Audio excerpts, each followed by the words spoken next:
Hello, and welcome to the Book Marketing Simplified podcast. I'm Jenn Hanson-dePaula. And I'm Marcus-dePaula. And Jenn, today you wanted to talk about something that you're hearing pop up quite a bit lately. It's a strategy that you feel like is not the most effective strategy for authors to take. So what is this strategy that you keep hearing, and why don't you think it works for authors? Well, it probably worked years ago, when we didn't have social media and we weren't able to really build our own audiences. But it's something that I've seen for years. It's mainly in book marketing strategies and book marketing plans. It all stems from the idea of having your marketing and having your plan rest solely on the connections that other people have. Okay. Meaning this, if we know other people or organizations that have the ear of a large audience, let's say they have 100,000 followers on Instagram, many people perk up and think, oh, I can get them to mention my book, and that's just going to make sales go through the roof. That, in theory, might be a good idea, but realistically, it's not.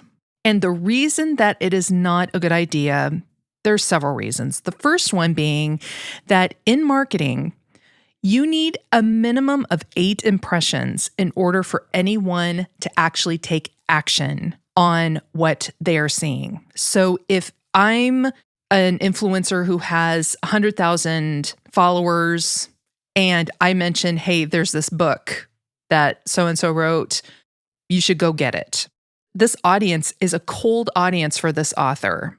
These people aren't automatically going to buy the book just because this influencer said that they should buy this book. Right. It is not a guarantee. Unless they're Oprah. Yes, Oprah, and not everyone's Oprah. But it's thinking that just because someone gives you a shout out, that millions of people are going to actually buy this book. Right. And that is not the case because, again, you have to warm up the audience. You have to stay at the front of their mind. They have to get to know you. They have to know, like, and trust you. And when we think that this is going to be the heart of the marketing plan, it's really putting you in a very bad situation because this influencer or these organizations, or even the press or other media opportunities, it is just one impression. They are not going to mention this over and over again. You get one shot with these people.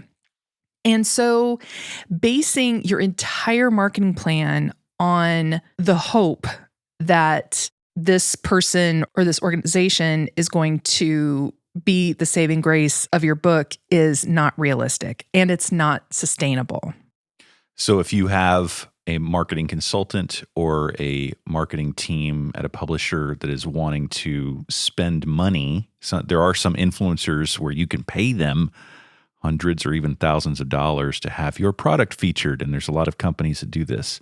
You're saying that that is not a good investment. I would never advise that because, A, there's a lot better ways to spend your money. Right. There are better ways that will actually help you grow your audience in an organic way rather than throwing money at someone who has a large audience. Because just because they have a large audience does not ensure that you are going to get a sale out of that. Right. And something else that authors need to remember is that if you're asking someone to give you a shout out, the thing you have to remember is what is that influencer or that friend or someone that you're asking getting in return? That's true. This is very one-sided. Yes. Yes, you might get a lot from this, but what will this person receive? Is this book in tune with their brand? Right. Are they providing value to their own audience by talking about your product? I've had so many people DM me, especially on Instagram, saying, hey, could you just give me a shout out on my book? Right. A, my audience is not their audience. Yeah. B, what am I getting in return when I haven't even read your book? Like, I'm not going to recommend something that I have never read, that I don't think that authors or my audience will benefit from. Yeah. Also, have you ever seen Jenn recommending a book before?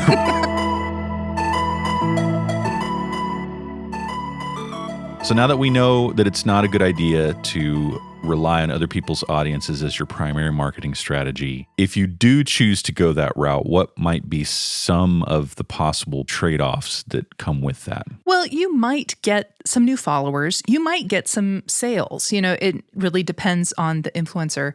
And you might see a bit of a spike in your sales. Right.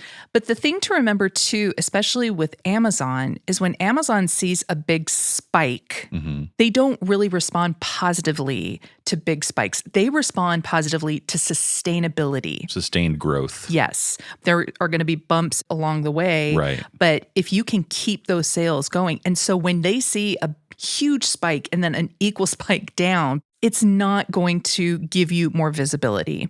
Yes, you could get a bump. You could get a bump. But I don't like to base marketing success on hope. Because you are relying on what this other person says. You don't have as much control, and you don't know their audience ultimately either, because they're not your own audience. That makes sense. What I'm hearing you say is that it's better to focus instead on a sustainable process where you have control and you're making that direct connection. Yes, because ultimately you're giving control over to everyone else. You are not in control of your own author foundation, of your own connections.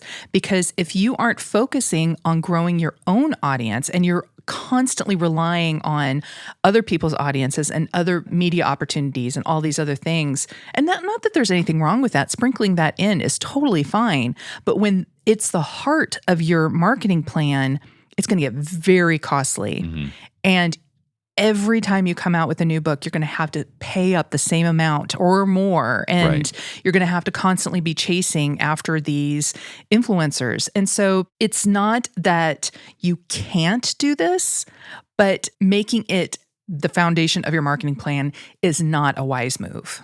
So would you say that it is okay to go after these bumps on occasion, whether it's trying to go after influencers, whether it's doing a podcast campaign, a blog tour, whatever it is, where you are actually tapping into other people's audiences, but doing it in a strategic way where you're pointing them back to a platform that you've already set up and you have rolling to get them into your own marketing machine? Yes, absolutely. You can just have these connections that you can reach out to when your book comes out. Absolutely. But making it your whole strategy isn't going to be sustainable. This is an opportunity to get in front of people you wouldn't otherwise have the opportunity to speak to. Yes. But then you're giving them a reason to follow you outside of that person's ecosystem. Yes. And join your ecosystem by giving them things that you know they want to hear. And understanding that in all likelihood, there's only a small portion of that other person's audience that's going to be interested in the things that you have to offer. Realistically, yeah. Yeah.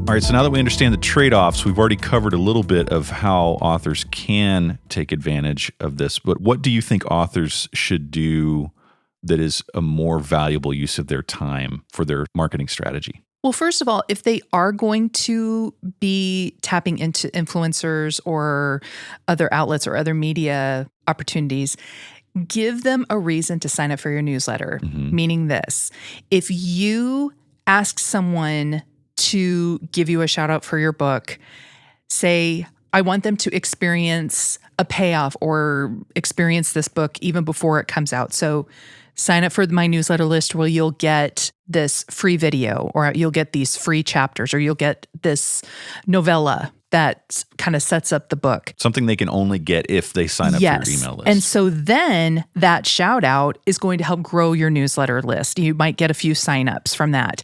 But when you get signups for your newsletter and they receive something, and that makes that influencer look good. Oh, we're giving them something. Right. Rather than asking them to free buy. Stuff for my people. But you can continue to warm up that audience and continue to stay in the front of their mind so that they can develop that know, like, and trust factor that we're talking about. That's one of the best resources that you can use to actually sell your book and to begin to build that foundation so that you have this group of attentive people that are interested, you have their attention. So when your next book comes out, they are more likely to buy right away with a single email than trying to convince people otherwise. Right. And similarly, everything you're already doing on social media that we've talked about so much is doing the same thing. It's pointing back to your website. So Exactly. this is really no different. Exactly. And focusing your attention on really making those connections so that you can filter them through from just being a mere window shopper and onlooker to really leading them through your funnel that we talk a lot about in the Instagram accelerator process and through our coaching programs, where we teach you how to go from a mere connection to an avid fan who wants to buy your books by leading them to your newsletter. It's really a system, having a process in place that grows your audience, that warms them up, that sells more books, and it's sustainable. It's going to give you those sustained, continued sales rather than just seeing one big spike and then going down. And your funnel is that system, that process that you are building, that you control from beginning to end, instead of trying to put your thing in somebody else's hands. Exactly. And leave it up to them to try to build your foundation on. And this is how you build a writing career. Yes. If one of your goals is to be a full-time author, this is how you do that. This is how you build that up. And you develop your processes and your systems so you can see those sustained sales throughout the year. And that actually brings up a good point, because the marketers and publicists and publishers who are advocating for going after the influencer audiences, they're not necessarily wrong.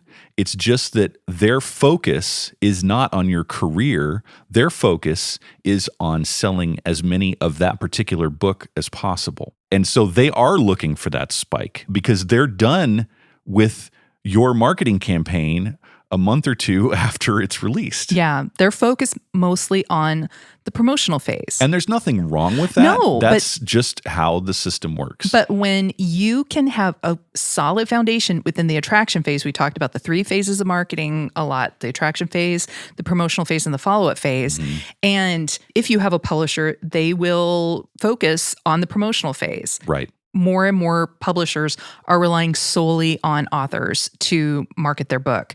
But it doesn't matter if you're self-published or if you have a traditional publisher, you as an author need to focus on all 3 of those. And it's not that it's going to take over your life. Right. You can actually do this very seamlessly, again, by having processes and systems in place. And that's what we teach in the Instagram accelerator process and in our coaching programs. And like you said, this is to allow you to steadily build your career as an author. And these systems are sustainable over a long period of time. They're not flash in the pan, quick bumps to your strategy. And as you grow and as you release more books, you're not going to be scrambling every time you have a release. You're going to know exactly what you need to do, who you need to reach out to. And you're building on what you've already created before. Exactly. So it's just going to build and build and build from there. All right, so what's the Make It Happen moment? The Make It Happen moment is to go and download our free Simplified Book Marketing Guide, because this is going to help you get those steps in place in order for you to understand who you're talking to and how to begin to get those systems in place and the processes in place so you can start to grow your own audience. Also, go check out our Instagram accelerator process and our coaching program, because we want to help you have a successful career. It's not just about a flash in the pan. And having these resources and systems in place is what's really going to help you sell more books and go to the next level. And like we always say, we always love hearing from you. So keep those DMs coming in. Let us know what questions you have. We want to make sure that we're talking about the things that you need help with the most. Absolutely. So thank you so much for spending some time with us, and we will talk to you soon.